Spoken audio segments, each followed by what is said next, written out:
నేను రెగ్యులర్‌గా thyroid tablet వాడుతున్నానా? Thyroid గూడా మంచిగా కంట్రోల్‌లో ఉంది. అలాంటప్పుడు థైరాయిడ్ టాబ్లెట్ ఆపొచ్చా? అని చాలా మందికి డౌట్స్ ఉంటాయి గదా! ఈ వీడియోలో అది క్లియర్ చేస్తాను. అయితే మీరు డైలీ వాడే థైరాయిడ్ టాబ్లెట్ ఏదైతే ఉంది గదా! అది మీ థైరాయిడ్ ప్రాబ్లమ్‌ని క్యూర్ చేయదు. అంటే మొత్తం నయం చేయదు. ఇదేంటంటే మీ థైరాయిడ్‌ని మంచిగా కంట్రోల్ చేయడానికి హెల్ప్ చేస్తుంది. నార్మల్‌గా హైపోథైరాయిడిజం ఈ థైరాయిడ్ ప్రాబ్లమ్‌లో ఏమవుతుందంటే మీ బాడీలో థైరాయిడ్ హార్మోన్ అనేది తక్కువగా ఉత్పత్తి అవుతుంది. సో, అది కాంపెన్సేట్ చేయడానికి మనం ఏం చేస్తాం బయట నుంచెల్లి థైరాయిడ్ హార్మోన్ అనేది తీసుకుంటాం. మీరు ఎన్ని రోజులు ఇది తీసుకుంటారో అన్ని రోజులు మీ థైరాయిడ్ అనేది మంచిగా కంట్రోల్‌లో ఉంటుంది. ఎప్పుడైతే మీరు ఇది స్టాప్ చేస్తే ఏమవుతుంది? మళ్ళీ మీరు హైపోథైరాయిడ్‌ల స్టేట్‌లో పోవడం వల్ల ఈ లక్షణాలన్నీ స్టార్ట్ అయితాయన్నమాట.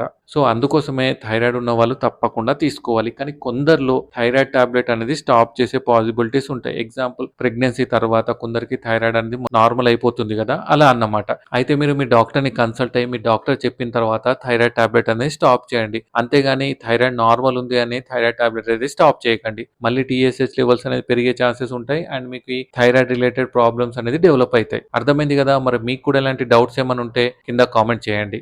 Thank you.